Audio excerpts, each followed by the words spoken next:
Assalamualaikum warahmatullahi taala wabarakatuh. Saya terpaksa uh, ataupun terpanggil atas sebab secara ringkas ya kenyataan-kenyataan dan apa info-info daripada TikTok daripada seorang Profesor Doktor Solehah ke binti Yaakob. Doktor, dia doktor, seorang doktor pakar sejarah. Saya tak tahu lah itu. Saya tak kisah tentang kepakaran dia apa. Tapi apabila sudah dijemput, ada disebut mengatakan dia berani bercakap orang Jawa, maksud dia bangsa Jawa yang ada di Kepulauan Jawa tu di masa itu, saya pun tak tahu dimasukkan masa itu adalah keadaan situ seperti hutan belantara, tempat jin bertendang. Itu satu perkataan yang sepatutnya dia kena minta maaf dengan semua orang Jawa di rantau ini. Nombor satu, Jawa-Jawa. Saya ni orang Malaysia, rakyat Malaysia ya, tapi keturunan Jawa. Okey. Jadi kan benda tu nombor satu, dia kena minta maaf dengan orang Jawa. Saya tidak kata orang nak kata apa, menyaman ke apa, tidak. Tapi sebagai satu keturunan ya, dia kena minta maaf, mengatakan di masa itu, saya pun tak kurang jelas maksud dia di masa itu, Jawa, Pulau Jawa tu dihuni oleh keadaan dia macam jin petendang. Dan yang dia kata ada orang daripada rantau Asia Barat datang situ. Dia sebut haji siapa saya pun tak tahu. Saya tak dan nak hafal tu semua. Saya faktor umur saya banyak yang terlupa ya. Dia kata ada haji apa yang membawa agama Hindu. Tapi dia sebut haji. Itu satu perkara tak betul pada dia tu, profesor tu. Saya banyak perkara yang saya nak canggah apa yang dia kata tu. Nombor satu, yang saya nak persoalkan dia tu, dia dapat, dia belajar tinggi lah. Dia ada geledah semua faktor-faktor sejarah ni. Dia menyerupai lah satu ustaz jugalah yang sampai ke Rusia, sampai ke itu, dan membuat satu, kata orang, andaian. Nak kata andaian pun tidak. Sebelum ni saya hormati dia orang tu sebab dia orang tu macam seolah-olah nak mengelirukan, nak menafikan bahan-bahan sejarah apa yang ada, yang sedia ada, yang telah dikaji, diselidik daripada dulu, yang dah dibukukan di rantau ini. Yang sekarang ni saya tak peduli hal ini rantau apa dulunya dipanggil Nusantara ya. Kepulauan Nusantara. Dia nak mengelirukan. Berani dia nak mengelirukan.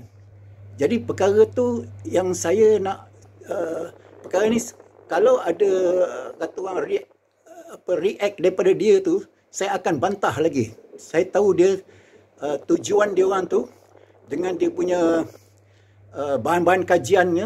Saya tak tahu dia buat hipotesis ke apa, itu saya tak peduli. Tetapi dia kena hormati orang Jawa sini. Ini belakang ni, Jawa. Saya orang Jawa ya. Saya duduk sini. Keturunan saya, orang tua saya, ibu bapa saya memang orang Malaysia, maksud tanah Melayu, dan datuk nenek saya datang daripada tanah Jawa. Saya nak cerita sikit ini. Banyak lagi saya nak cerita. Saya nak cerita tentang Melayu. Saya berani jawab. Ini orang Melayu ni, nama orang Melayu ni, Melayu. Min alif lam waw ya tu, Melayu ya. Apapun bahasa Melayu dan bangsa Melayu. Dia ceritanya ya, sebenarnya bangsa Melayu ni dulunya dia tak sebut Melayu tau. Di Nusantara ni sebut Kepulauan Nusantara ni. Tidak ada Pulau Melayu. Selepas itu, selepas dekat-dekat nak merdeka tu, baru ada Malay Archipelago. Archipelago tu maksud dia tu ke semenanjung tanah Melayu. Pasal apa disebut tanah Melayu? Sebab perkataan Melayu dalam arti Jawa. Jawa tu adalah Melayu tu lari. Melayu. Nama dia lari. Secara ringkas saya nak bagi tahu, tanah Melayu ni pada orang Jawa-Jawa dulu tu, keraton orang Melayu ni, keraton. Sebelum ada cipta sejarah di semenanjung tanah Melayu tu, raja-raja datang daripada tanah Melayu yang menghuni tanah Melayu tu, kalau ceritanya adalah orang-orang yang lari daripada tanah Jawa. Dulu dia Sunda. Tanah Sunda tu. Majapahit. Daripada situ. Sebelum terbentuknya bangsa Melayu, sebelum bahasa Melayu, bahasa Melayu tu. Tapi di masa itu, bahasa Melayu tu adalah bahasa Nusantara. Kepulauan Nusantara ni. Sebab belum adanya semenanjung tanah Melayu tu, dia dah ada bahasa Melayu. Tapi orang tak sebut bahasa Melayu. Bahasa yang digunakan oleh pedagang-pedagang, orang yang belayar di sini ada, memang benar ada sini, di rantau sini ni adalah tempat orang berdagang, berjual beli, berdagang. Bila kita sebut berdagang tu kan, termasuk orang British, orang Arab, orang daripada kepulauan-kepulauan Nusantara lain, banyak sini berdagang di sini. Jadi bahasa yang digunakan di masa itu belum ada lagi bahasa Melayu. Yang ada adalah bahasa yang dialek-dialek tempatan tu, yang ada disenaraikan bangsa Jawa, bangsa Banjar, bangsa Bugis, bangsa Hindia, bangsa Arab, bangsa tulisan Sanskrit, apa semua tu. Itu dulu ada. Jadi di semasa pergaulan tu, mereka bertutur, lama-kelamaan terbentuklah bahasa Nusantara. Bahasa Nusantara kemudian tu baru disebut bahasa Melayu. Sebab apa bahasa Melayu? Ini saya nak ceritakan. Melayu tu apa? Melayu tu ialah bahasa Jawa sebut lari. Kalau kata kuda Melayu, kuda lari. Anjing Melayu, anjing lari. Jadi kan benda tu pernah berlaku. Ini mengikut saya punya datuk nenek punya cerita. Dia bercerita tentang terbentuknya perkataan Melayu tu. Di masa itu, masa datuk saya tu, kalau ikutkan tarikh tahun itu dalam kurun masih yang 19 macam tu. Mana di masa itu orang British, saudagar-saudagar British, bukan tentera British ya. Orang daripada South East Indian Company itu, British Indian Company itu, dia datang sini. Dia dapati pulau semenanjung tanah, dia katakan tanah Melayu tu, tapi di situ ada satu semenanjung. Saya tak mau sebut tanah Melayu. Tanah Melayu itu kemudian baru terbentuk Melayu. Perkataan bahasa Melayu itu kemudiannya. Itu masa kuruhan ke-14 tu. Semasa Parameswara tu, zaman itu. Selepas itu baru ada bangsa Melayu dan ada semenanjung tanah Melayu. Sebelum tu kepulauan-kepulauan sini, termasuk kepulauan sampai ke Filipina, pergi ke Taiwan, sampai ke di Sumatera, apa semua tu adalah dipanggil Nusantara ya, bahasa Nusantara, digunakan bahasa Nusantara tu. Okey. Bahasa Nusantara tu pencampuran semua bahasa-bahasa di rantau Timur Tengah, di rantau Asia ni, percampuran semua. Kata raja tu bukan bercakap Melayu, raja tu Cina, India punya. Sama juga botol tu orang putih punya, bukan Melayu yang bahasa Melayu. Banyak lagi bahasa-bahasa, sampai sorga neraka. Semua tu, itu bahasa Sanskrit sebenarnya. Itu boleh rujuk kepada pakar bahasa. Okey, ceritanya, di masa itu, ini sejarah. Sejarah ni, kalau datuk saya tipu, orang Jawa yang daripada Surabaya datang kemari tu, naik kapal British. Bila British berlabuh di Surabaya, British tu, dia mencari pekerja-pekerja yang boleh menebang hutan, pokok. Yang dia dapat tahu, yang boleh menebang-nebang pokok yang besar-besar pemeluk tu, masa tu gunakan beliung dan geraji pakai manual, pakai tangan ya, adalah orang Jawa. Orang Jawa ni dia ada tebang pokok jati, pokok apa semua datang daripada Jawa. Dia orang yang menebang dulu. Malah kalau mengikutkan profesor tu, yang kapal Nabi Nuh pun datangnya daripada sini. pokok jati itu yang ada, the only pokok jati yang ada adalah di rantau Nusantara ni, tanah Jawa. Bukannya tanah belah sana. Kalau betul lah kapal Nabi Nuh tu adalah kayu dia adalah didapati daripada pulau-pulau Jawa tu. Itu saya tak mau cakap. Tapi kalau itu betul, bermakna betul lah bahasanya orang-orang Jawa ni memang pakar tentang tebang menebang hutan belantara.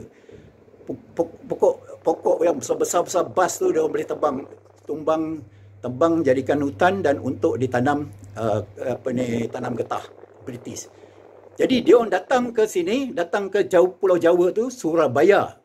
Saya tak pernah, datuk saya cerita pasal Surabaya. Surabaya tu saya tak tahu. Mungkin sekarang ni adalah Jakarta ke, saya tak tahu. Itu cerita datuk. Saya tak pernah ceritakan. Kali oleh kerana terpanggil sebab Profesor Saleha ni cakap ni, dia macam seolah-olah nak kata orang nak cari gaduh tau dengan orang Jawa. Saya terang cakap, saya berani berinteraksi dengan dia, bercakap. Walaupun saya bukannya ngaji tinggi, tetapi ini adalah cerita-cerita yang diceritakan oleh leluhur saya, datuk nenek saya. Satu kapal dengan orang tua-tua dulu yang datang satu kapal ke bumi Semenanjung ni. Ceritanya British tu datang di Surabaya, pulau ni dekat ni pelabuhan tu, pelabuhan Surabaya macam rupanya. Bayangkanlah masa tu orang tengah duduk-duduk, dia datang dia bawa daun emas. Ceritanya dia bawa daun emas. Daun emas dan ada perhiasan sekarang ni macam perhiasan benda-benda perhiasan macam emas. Tapi banyakkan dia buat daripada daun emas, bunga emas. Masa tu memang ada bunga emas ya. Jadi dia orang datang sini, orang tu pun tengoklah, orang masa tu boleh katakan jakun lah sebab tak pernah tengok kan. Dia bila tengok tu orang-orang budak-budak, dia masa tu umur belasan tahun itu dah kira orang tua dulu. Okey. Jadi bila dapat dia tengok daun emas oleh dia punya kapten kapal tu, nama saya tak tahu tapi itulah ceritanya yang diceritakan oleh datuk saya. Orang pun tanya, mana dapat? Bahasanya kita ada gunakan bahasa separuh isyarat, separuh itu tanya mana dapat bahasa bisu bahasa bisu. Jadi Bat Saleh kata dia tunjuk Nun, dia tunjuk sana dekat Semenanjung sana tu. Dia tak sebut negeri Melaya, tak ada, dia sebut sana, di arah sana. Arah timur. Arah barat sana kan. Okey. Jadi dia kata siapa yang hendak cari benda ni, ini emas ni, daun emas apa semua tu, dia besok dia nak berjalan, berlabuh di sana, ikut dia akan pergi ke sana. Percuma. Itu Mat Saleh tu, orang barat tu, dia terpaksa tipu. Jadi dia orang berpakat-pakat. Ada yang ada dengan dia punya gendak tu, girlfriend dia kan, dia punya tu apa semua tu, dia buat bunjut tu, bungkus, pakai bunjut lah, bungkus. Jadi besok-besok dia pergi tu, dia orang pun first batch tu pergi situ, naik kapal tu lah. Tak tahu jumlah berapa orang, tapi naik kapal. Ceritanya nak penting apa jadi selepas dia naik kapal tu. Dia naik kapal berlayar pergi ke yang dikatakan tanah Semenanjung ni. Okey. Bila pergi situ, dia orang turun-turun ya. Dia tengok rupanya dah ada satu pengawal yang kata orang mengiringi dia pergi satu tempat. Satu tempat tu ada macam kata dia macam kandang macam berpagar kayu. Ini datuk saya cerita kayu. Kayu tu ada pintu, gate macam tu kan. Jadi masuk tu, jadi dia sediakan rumah-rumah bentuk macam kalau orang kata rumah, bukan rumah kongsi lah, rumah lebih teruk daripada kongsi, rumah atap apa semua tu, duduk situ. Duduk situ dia orang bagi makan. Ada makan. Jadi seronok lah. Besok pagi dia sediakan untuk, dipaksanya untuk bekerja menebang pokok. Ini cerita pendek lah. Dia paksa untuk menebang pokok. Jadi menebang pokok hutan tu sebab tujuan dia nak adakan tanah tebang pokok tu sehingga bakar dah apa semua, dibakar, dikering apa tu, baru dia orang nak tanam benih getah. tanam pokok getah. Itu cerita ringkas. Dalam situ banyak-banyak kejadian berlaku. Kalau orang yang tu malas, kena rotan. Macam kalau cerita perhambaan di Afrika tu, buat ke Amerika tu kan, macam itulah. Kena rotan. Datuk saya pernah cakap, dia kena rotan, tapi sebelum kena rotan, dia cari apa benda tebal-tebal kat seluar dia kat situ, belah punggung tu kan, supaya ni. British ni dia tak ada kejam sekejam macam apa yang diceritakan dalam Kota Kinti tu. Rotan-rotan juga sebagai kata orang nak kata orang yang malas kerja tu kan, dia rotan gitu. Dan dia orang ada gaji. Gaji masa tu 15 sen ke 20 sen itulah lebih kurang. Okey. Kalau cerita tentang berlawan dengan orang British apa semua, kalah. Cerita macam Mak Kilau tu lebih kurang macam itulah, tapi tidak. Dan datuk saya tu sendiri dia pun ada ilmu persilatan apa semua itulah. Dia orang melawan juga. Tapi akhir-akhirnya kena denda, kena rotan juga macam tu. Okey. Di situlah ceritanya jadi. Dan apa jadi pada orang Surabaya yang kehilangan anak, kehilangan saudara mara, kehilangan lelaki, tak asyik tertanya-tanya. Bila tertanya-tanya, the next one tu ada kapal lagi datang. Jadi ada lagi barua yang mengatakan memang betul ada bunga emas. Faham tak? Ada orang yang ini biasa di mana-mana pun ada si kitol ni. Orang Jawa tu sendiri dia ngaku dia memang ada bunga emas sana, memang ada. Dia orang tengah cari di lautan apa semua belantara tu. Jadi orang pun datang lagi lah. Datang. Jadi dah satu kelaziman anak hilang, laki hilang, saudara hilang, semua hilang. Jadi di masa itulah terkenal perkataan nang kono, merono apa? Kalau dalam bahasa Jawa dia panggil nang kono loh, orang Melayu rono. Nang dia anakku. Ini Jawa ya, saya Jawa. Kowe weruh anakku tak? Kowe weruh anakku. Anakmu is merono, kono lo, nang tanah Melayu kono ke. Perkataan nang tanah Melayu. Jadi bila sebut banyak kali nang tanah Melayu, bermakna orang pun sebut kowe weruh anakku. Dia merono tanah Melayu. Jadi Mat Saleh pun cakap tanah Melayu. Itulah cerita sejarah pada kurun masih yang baru lagi. Jadi benda kontrak, Jawa kontrak ni dalam kurun yang 18-19 tu kan disebut tanah Melayu. Nang kono loh tanah Melayu. Maksud Melayu tu tempat tanah orang lari ke sana. Dan kemudiannya tu barulah orang cerita-cerita yang tanah Melayu ni adalah semenanjung tanah Melayu, bukan pulau Melayu. Tanah Melayu. Tanah tempat orang lari. Nah, senang cakap, tanah pelarian. Kalau saya kaitkan dengan apa yang saya belajar, history, Parameswara pun Melayu rono. Melayu nang Temasek. Berarti ada Palembang di Sumatera tu, raja-raja pun Melayu situ sebab akan dibunuh. Keturunan Megat, Bugis apa semua tu Melayu kuno. Jadi dipanggil tanah Melayu tu sebab tanah tempat orang pelarian. Jelaskan ini. Kalau saya keliru, saya bohong, tolong jelaskan. Tapi apa yang saya cakap ni bukan sejarah yang ditulis. Tidak ada sejarah. Tetapi keluar sendiri daripada perkataan mulut datuk nenek saya dan kawan-kawan saya dan bapa saya. Bukan bapa saya. Semua Jawa. Dia cerita, tanah gone wong Melayu. Itu baru satu penjelasan dia yang katakan Melayu tu kan. Sejak itu nama dia tanah Melayu. Okey. Yang kedua ni, saya akan cerita pula tentang bahasa bangsa Melayu dulu ke atau bahasa Melayu dulu. Lebih baik kau follow aku, Sukaimi Sungip. Nama aku Jawa lah, Sukaimi Sungip. Sukaimi bin Sungip. Sukaimi tu pasal apa datuk aku berbuah nama Sukaimi? Sebab dia bapa Soekarno tu sebenarnya Soekarno bin Sungip. Soekarno bin Sukaimi.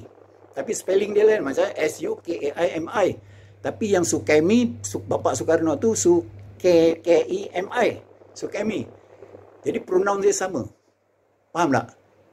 Ini tidak jadi kesalahan. Perkara ini saya dengar dengan telinga masa bukan dah tua-tua ni, masa budak-budak menceritakan, datuk saya menceritakan, bapa saya menceritakan itu. Sejarah Melayu tu apa? Melayu tu ialah tanah tempat orang pelarian. Saya boleh dipanggil, kalau saya dipanggil siapa-siapa sini untuk beri keterangan selanjutnya, kalau kata rujukan-rujukan tu adalah daripada turun-temurun leluhur saya, datuk saya. Dia cakap tanah Melayu, ya. Tanah Melayu, tanah tempat pelarian orang Jawa-Jawa dulu. Jadi pergi sana, saya akan cerita pula lepas ini kalau saya, insyaAllah saya akan cerita pula bangsa Melayu dulu ke bahasa Melayu dulu. Bangsa tak muncul, bahasa Melayu tu dah lama muncul. Belum ada bangsa Melayu. Apabila bahasa Nusantara tu digunakan di rantau ini, bahasa Nusantara itulah campuran bahasa-bahasa dialek-dialek Melayu, Banjar apa semua, Jawa apa, orang Siam, orang apa semua tu, bahasa bercampur-campur tu kan. Terwujudlah satu bahasa Melayu. Bahasa Melayu. Jadi kan, bahasa Melayu tu dulu daripada bangsa Melayu. Kemudian tu, apabila terwujudnya tanah Melayu, barulah ada tanah Melayu tu disebut tanah Melayu. Atau Malayan. Melayu ni masalah susah lah. Melayu susah disebut Malay lah. Malayan. Malay. Tanah Melayu. Okey.